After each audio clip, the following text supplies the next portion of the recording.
کہ رب تبارک و تعالیٰ قرآن میں فرماتا ہے اے انسان تجھ کو اپنے رب سے کس نے دور کر رکھا ہے؟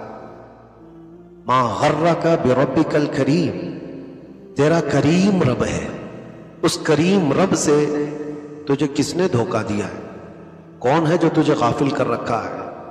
کون سی چیز ہے جو تجھے دور کر رکھی ہے؟ الذی خلقک فسواک فعدلک فی ای صورت ما شاء رکبک، کتنی بہترین انداز میں اس نے تیری تخلیق کی ہے، تیری پیدائش کی ہے، سب کچھ ٹھیک ٹھاک، بلکہ انسان کی صورت کو کائنات میں سب سے حسین صورت کہا گیا ہے۔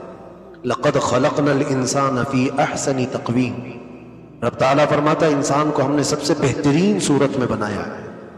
انسان جیسی کوئی دوسری مخلوق ہے ہی نہیں۔ جو اللہ نے تمہیں خوبصورتی دی ہے، جو نظام تمہارے جسم کے اندر رکھا ہے، وہ کسی دوسری مخلوق میں نہیں۔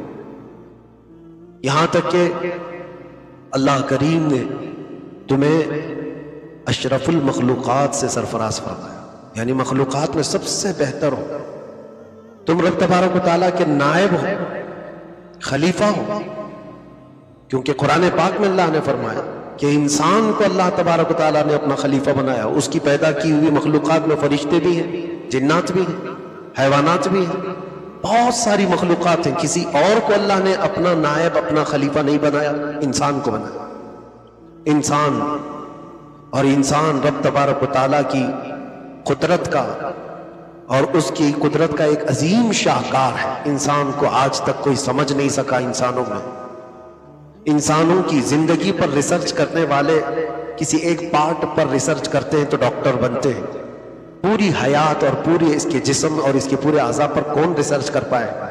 آپ کو پتہ ہے صرف ہمارے جسم کے اندر جو نسیں ہیں جن میں خون دوڑتا ہے، یہ نسوں کو ہی اگر کھول کر کے پھیلا دیا جائے تو کئی ہزار کلومیٹر کی بن جاتی، کئی ہزار کلومیٹر کی یہ صرف نسیں ہیں۔ اور ڈاکٹرز بھی جانتے ہیں صرف دماغ کے اندر اتنی نسیں ہیں کہ ایک بار اگر اس کو چھو دیا جائے تو دوبارہ وہ بنا ہی نہیں جا سکتی، پھر دوبارہ اس کو کوئی نہیں بنا سکتا۔ رب تبارک و تعالیٰ کی قدرت کا عظیم شاہکار تم ہو۔ اور رب تبارک و تعالیٰ نے قرآن میں فرمایا وَسَخَّرَ لَكُمُ الشَّمْسَ وَالْقَمَرَ دَائِبَيْنِ، یہ چاند اور سورج کو تمہارے لیے مسخر کر کے رکھا گیا ہے، تمہارے لیے بنائے گئے سب۔ وَسَخَّرَ لَكُمُ الْأَنْهَارَ، اور دریاؤں کو تمہارے لیے اللہ نے تمہارا تابع بنایا ہے۔ کبھی دیکھا آپ نے سمندر میں 1 گرام کی کنکری بھی آپ چھوڑ دو تو نیچے چلی جائے، اور ہزاروں ٹن وزنی جہاز اس پر تیرتا ہوا چلا جاتا ہے، مسافروں کو لے کر کے بھی جاتا ہے جہاز، کئی شپ کو گزرتے ہوئے آپ دیکھتے ہوں۔ تو سمندر میں کون ہے جو ان کو چلا رہا ہے؟ قرآن میں رب تعالیٰ فرماتا ہے یہ دریاؤں کو اللہ نے تمہارے تابع کیا ہے، تمہارے نفع کے لیے بنایا ہے۔ وَسَخَّرَ لَكُمُ اللَّيْلَ وَالنَّهَارَ، یہ رات کا آنا، دن کا آنا، یہ سب تمہارے لیے بنایا گیا۔ چاند و سورج ہمارے لیے، دن و رات ہمارے لیے، دریاؤں کی موجیں، اس کی طغیانیاں، اس کے راستے ہمارے لیے، حتیٰ کہ رات میں چمکنے والے ستارے ہمارے لیے، انسان کے لیے بنائے گئے۔ زمین پر جو کچھ بھی بویا جا رہا ہے وہ پودوں کی شکل میں اگتے ہیں، اناج لاتے ہیں، یہ کس کے لیے بنائے گئے؟ کون اناج تم تک پہنچاتا ہے؟ یہ سب انسانوں کے لیے بنائی گئی ہے۔ حتیٰ کہ میرے عزیزوں، درختوں میں سے کئی درخت ایسے ہیں جو ہمارے لیے آکسیجن پرووائڈ کرتے ہیں، وہ بھی صرف انسانوں کے لیے، انسانوں کے لیے بنائے گئے۔ کائنات کی ہر شے کو رب تعالیٰ نے تمہارے لیے سجایا ہے، کیا چیز تمہیں نہیں دیا؟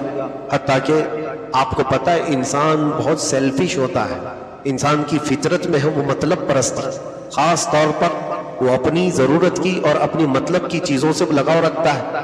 اور ایک انسان دوسرے انسان سے کنیکٹ ہوتا بھی ہے تو تھوڑی اس کی کچھ نہ کچھ غرض ہو جاتی ہے، لیکن آپ نے کائنات میں دیکھا ہوگا دنیا کی دوستیاں الگ ہیں، غرض اور مقصد کے لیے ہوتی ہیں، لیکن ایک ماں کی اپنے بیٹے کے لیے محبت، ایک ماں کی اپنے بچے کے لیے محبت، یا ایک باپ کی اپنے بچے کے لیے محبت، یہ بے غرض ہوتی ہے، بغیر غرض کے ہوتی ہے۔ لیکن یہ بات میں کیوں کہہ رہا ہوں؟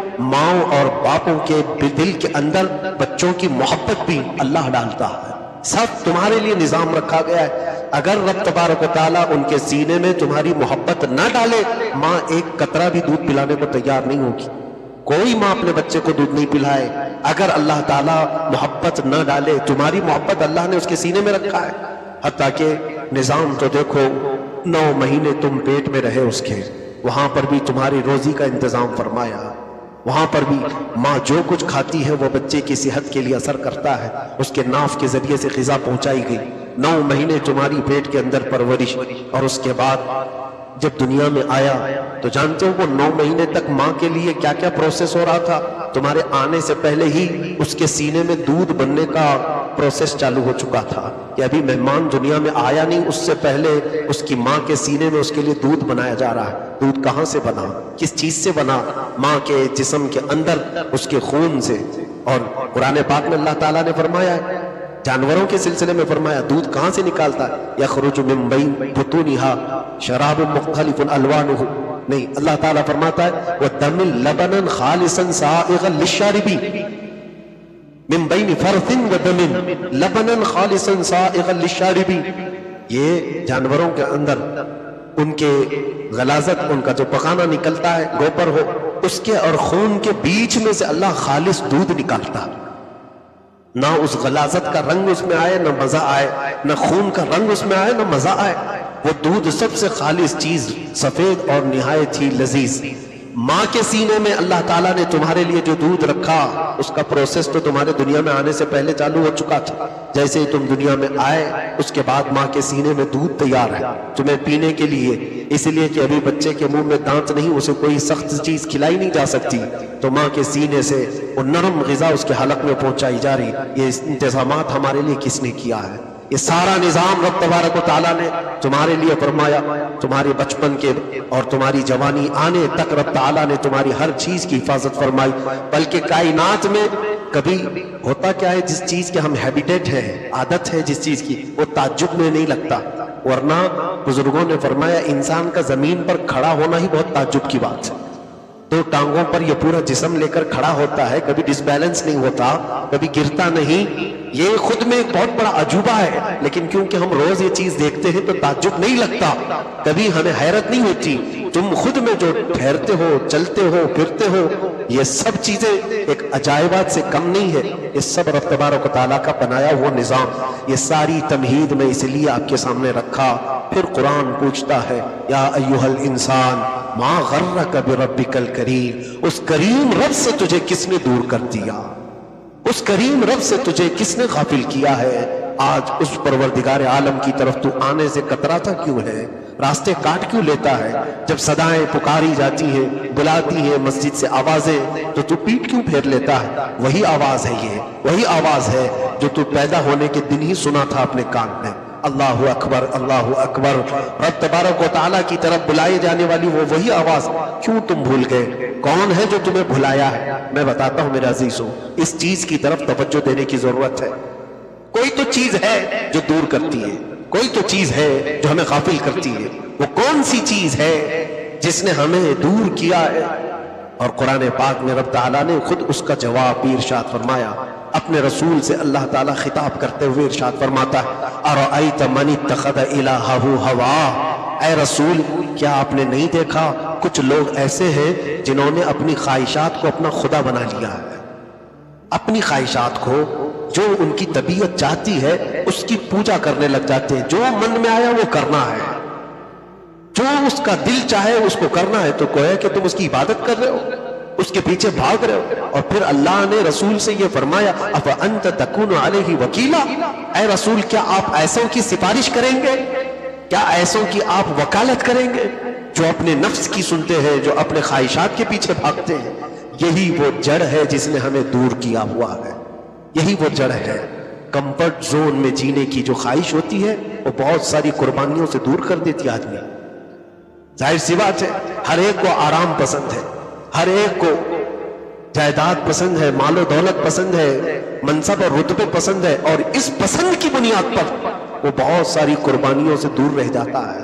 جانتے ہو آپ، ایک حدیث پاک طویل حدیث ہے، اس میں آپ کو بتاتا ہوں، جنگ تبوک نبی کریم صلی اللہ تعالی علیہ وسلم جا رہے ہیں، تقریباً مدینہ طیبہ سے 900 کلومیٹر دور کا فاصلہ ہے، اور جب اعلان ہوا رسول پاک صلی اللہ علیہ وسلم کا تو پھر سارے صحابہ اپنا سب کچھ چھوڑ کر نکل چلتے تھے، کون سی خواہش، کون سی طبیعت، سب چیزیں۔ اعلان ہوا نبی کریم صلی اللہ علیہ وسلم تبوک جا رہے جہاد میں، صحابہ سب چل پڑے. 3 صحابی ایسے ہیں جن کا ذکر حدیث پاک میں ہے، وہ مدینے میں رہ گئے. کس لیے رہ گئے؟ ایک صحابی کعب بن مالک جو طویل حدیث ہے یہ، اور 2 اور صحابہ، انہوں نے رات کو یہ سوچا کہ ابھی سو لیتے ہیں، تھوڑا آرام کرتے ہیں، قافلہ تو ابھی بھی نکلا ہوگا، حضور پاک صلی اللہ علیہ وسلم ابھی مدینے سے چلے ہوں گے اور صبح تک تو ہم لوگ جا کر کے پا لیں گے، ہم تیز گھوڑا دوڑاتے ہوئے پکڑ لیں گے، اور فوج جب جاتی ہے تو دھیرے دھیرے جاتی ہے، ہم تو جلدی پہنچ جائیں گے. رات میں مزے سے سو گئے. قافلہ نکل چکا تھا. صبح ہونے کے بعد کچھ اور کام ان کے آ گیا، کچھ اور کام انہوں نے نپٹائے اور کہا 1-2 منزلیں ہی تو طے ہوئی ہوں گی، ابھی 1-2 منزلیں ہی ابھی نبی پاک صلی اللہ علیہ وسلم اور ان کے صحابہ گئے ہوں گے، میں آگے چل کر کے پالوں گا. 3 لوگ صحابہ میں سے ایسے تھے جن کی تقریباً سوچ ایسی ہی بنی ہوئی تھی کہ پالیں گے، جان بوجھ کر کے نہیں، جان بوجھ کے نہیں. رات کو آرام کرنا تھا، صبح کچھ اور کام آیا، پھر دوپہر میں یہ خیال آیا کہ بہت لمبا نہیں گئے ہوں گے. شام ہوئی تو اب کہیں قافلہ نہیں، اس کی خبر بھی نہیں، کتنی منزلیں طے ہو چکی، تو وہ رہ گئے نہیں. نبی پاک صلی اللہ تعالیٰ علیہ وسلم، اب اس کا انجام کیا ہوگا سنو. حضور اکرم صلی اللہ تعالیٰ علیہ وسلم چلے تو گئے تبوک، اور اس کے بعد اس جنگ کے بعد حضور جب واپس تشریف لائے مدینہ طیبہ، سب سے پہلے حضور اکرم صلی اللہ علیہ وسلم نے ان دین کو طلب کیا. وہ نبی برحق ہیں، رحمت للعالمین ہیں، بلکہ ہر امتی کی خبر رکھنے والے رسول ہیں. تو اپنے صحابہ، اپنے غلاموں کی کیسے خبر نہ رکھتے؟ ان 3 کو طلب فرمایا، تینوں حاضر ہوئے. پوچھا کیا بات ہے کہ تم حاضر نہیں ہوئے ہمارے ساتھ؟ کیا تم نے اعلان نہیں سنا تھا یا کوئی وجہ؟ انہوں نے کہا یا رسول اللہ اعلان تو سنا تھا. کہا پھر ساتھ کیوں نہیں آئے؟ اب وہ صحابہ کا بھی تو دیکھو حال، جو حدیث بیان کر رہے ہیں وہ خود کہتے ہیں چاہتا تو میں کچھ بہانہ کر لیتا کہ کچھ مسئلہ تھا، بیماری تھی، تکلیف آ گئی اچانک، لیکن وہ صحابی کہتے ہیں اس سے کیا بہانہ کرے جو دلوں کے حالات بھی جانتا ہو. کیا بہانہ کرے اس رسول پاک کے سامنے جو دلوں کے حالات کی بھی خبر رکھتا ہو؟ تو سچ سچ بتا دیا یا رسول اللہ صلی اللہ علیہ وسلم، رات کو جب قافلہ نکلا تو خیال ایسا آیا کہ تھوڑی ہی دور قافلہ گیا ہوگا، صبح چل کر کے پالیں گے، پھر صبح کچھ اور کام آئے، 2-3 منزلوں کے بعد ہم آپ کو پالیں گے. ایسا خیال آتا رہا اور دن نکل گئے، اور یہی سستی اور کاہلی کی بنیاد پر اس قافلے میں ہم شریک نہیں ہو پائے. دوسرے صحابی ان کا بھی یہی مسئلہ، تیسرے صحابی ان کا بھی یہی مسئلہ. انہوں نے بھی صاف صاف بیان کر دیا سستی اور کاہلی نے ہمیں دور کیا. بس نبی پاک صلی اللہ تعالیٰ علیہ وسلم نے کیا اعلان فرمایا؟ ارشاد فرماتے ہیں مدینے کے سارے صحابہ کو آج کے بعد سے ان 3 لوگوں سے نہ کوئی سلام کرے گا، نہ کوئی کلام کرے گا، نہ کوئی ان سے تعلق رکھے گا، نہ کوئی ان سے مصافحہ کرے گا. حضور کا فرمان آ گیا. اللہ کے نبی جس اعلان کرتے ہیں تو پھر کیا ہے؟ اب مدینے والے وہ صحابہ ایسے نہیں ہے کہ چوری چھپے کوئی چیز کر لے. صحابہ حضور کے فرمان کے بعد ہر چیز چھوڑ دینے والے. ارے وہ 50-50 سال پرانی شراب کے مٹکے صرف ایک اعلان پر توڑ دیتے تھے، ایک اعلان پر. ان دین کا تو ایسا سوشل بائیکاٹ ہو گیا کہ ان کی بیویاں بھی ان سے بات نہیں کرتی تھی. گھر میں آتے اور کھانا وغیرہ کوئی چیز طلب کرتے تو ان کے جو بھی ضروریات ہیں وہ دے دی جاتی. جب ان سے بات کرنے کی یہ صحابہ کوشش کرتے تو کہتے نہیں، اللہ کے نبی نے منع فرمایا، ہم آپ سے بات نہیں کر سکتے. وہ صحابہ کہتے ہیں ایک ایک دن ہم پر 1 سال کے برابر بیت رہا تھا. کوئی سلام، کوئی کلام، کوئی دیکھنے کو تیار نہیں. وہ آتے تھے مسجد نبوی لیکن حضور پاک صلی اللہ علیہ وسلم ان کی طرف دیکھتے بھی نہیں تھے. ساری دنیا روٹھ جائے لیکن نبی پاک کا چہرہ روٹھ جائے، یہ تو پھر عاشق رسول کو برداشت کیسے ہو؟ وہ صحابہ اتنی اذیت میں تھے، اتنی تکلیف میں تھے، روزانہ رات بھر روتے تھے، ہائے ہماری کاہلی، ہائے ہماری سستی جس نے ہم کو نبی سے دور کیا ہے. یہ صرف اور صرف ہمارے نفس کی اور ہمارے طبیعت کی خواہشوں نے ہم کو نبی پاک سے دور کیا، اس قافلے سے دور کیا، اور آج اس کی سزا یہ ہے. بہت روتے تھے، پوری رات روتے تھے. اور اس عالم میں جانتے ہو 40 دن گزرے ان پر، 1-2 دن نہیں، 40 دن تک ان لوگوں کا اسی طرح بائیکاٹ رہا. وہ کہتے ہیں دنیا پوری تنگ ہو گئی تھی ہم پر، زمین تنگ ہو گئی تھی، ہم جینا چاہیں تو بھی جی نہ پائیں، مرنا چاہیں تو بھی نہ مر پائیں، ایسی حالت ہو گئی. کیونکہ ظاہر سی بات ہے صحابہ کی انجمن میں رہ کر کے پھر ان سے دوری، نبی پاک کے سامنے رہ کر کے بھی حضور کا چہرہ ایک بار بھی ان کی طرف نہ ہو تو کیسی تکلیف ہے، کیسی تکلیف۔ ایک دن پھوٹ پھوٹ کر کے رو پڑے، بہت روئے۔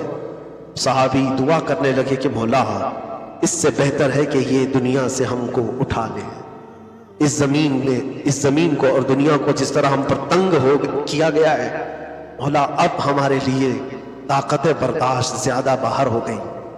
اللہ کریم نے ان پر رحم فرمایا، نبی کریم صلی اللہ علیہ وسلم پر صبح فجر میں آیتیں نازل ہوئی جو 11ویں پارے میں، وَعَلَى الثَّلَاثَةِ الَّذِينَ خُلِّفُوا حَتَّى إِذَا ضَاقَتْ عَلَيْهِمُ الْأَرْضُ بِمَا رَحُبَتْ۔